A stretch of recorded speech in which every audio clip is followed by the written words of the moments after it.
the one who passionately loved Christ while he was alive, sought him as he lay in the tomb, and was the first to adore him newly risen from the dead.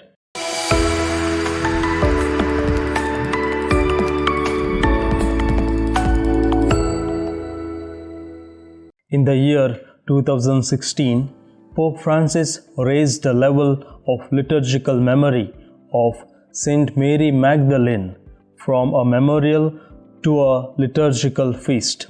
From then on July 22nd, the Holy Catholic Church celebrates the feast of Saint Mary Magdalene.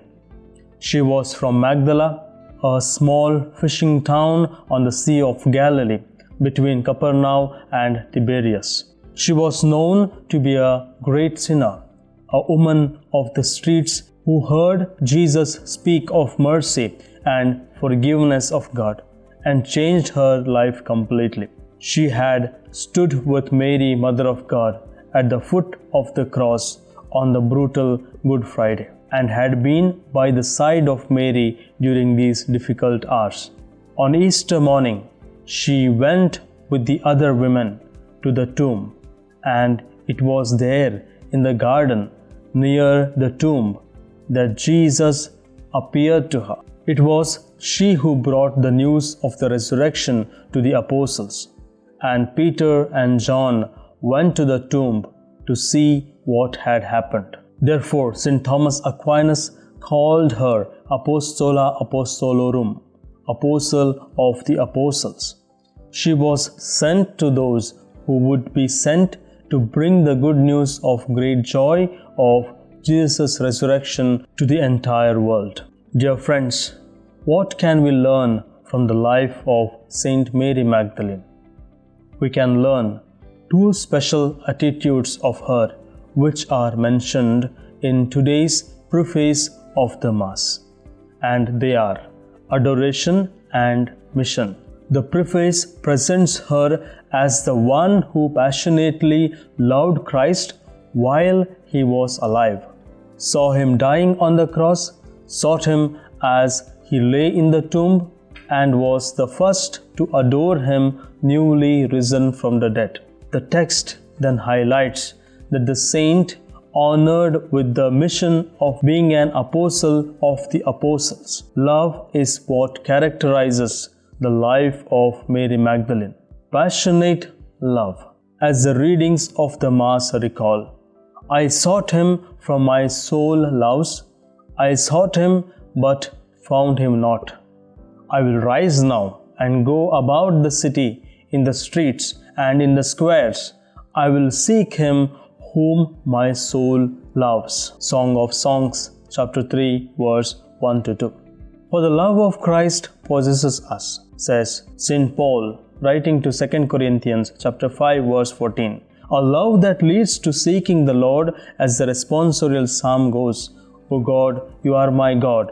At dawn I seek you. My soul thirsts for you. Therefore, Mary Magdalene had loved him while he was alive, and sought him as he lay in the tomb. Indeed, she came to the tomb early, while it was still dark. It is love which must characterize our lives as Christians, as true friends of Jesus.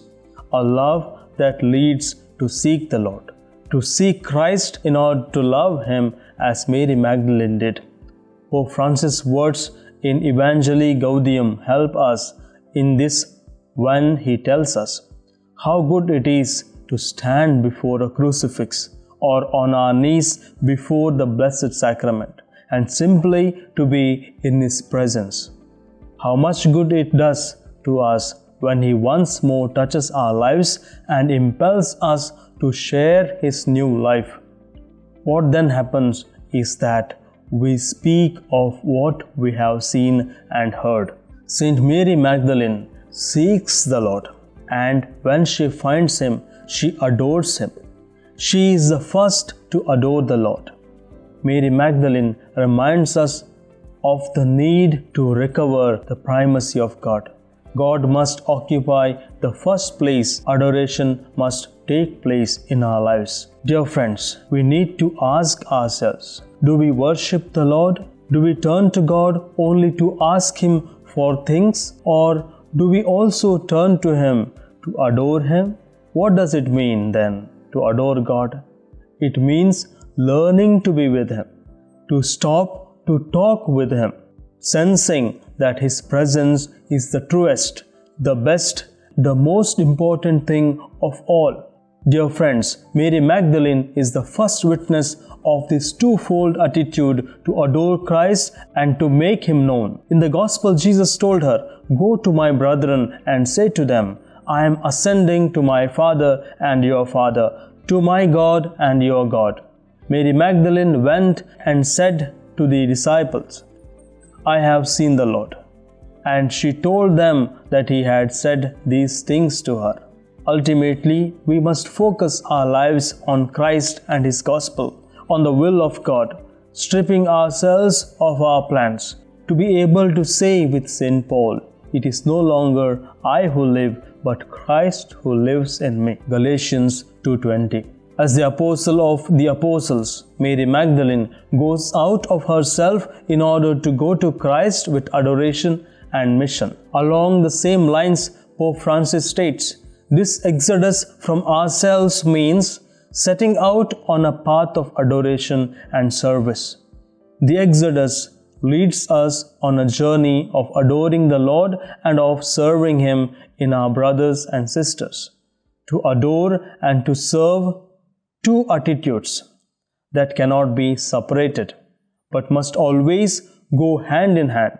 Therefore, today let us ask the Lord to grant us the grace to adore Him, to serve others, keeping nothing for oneself. Amen.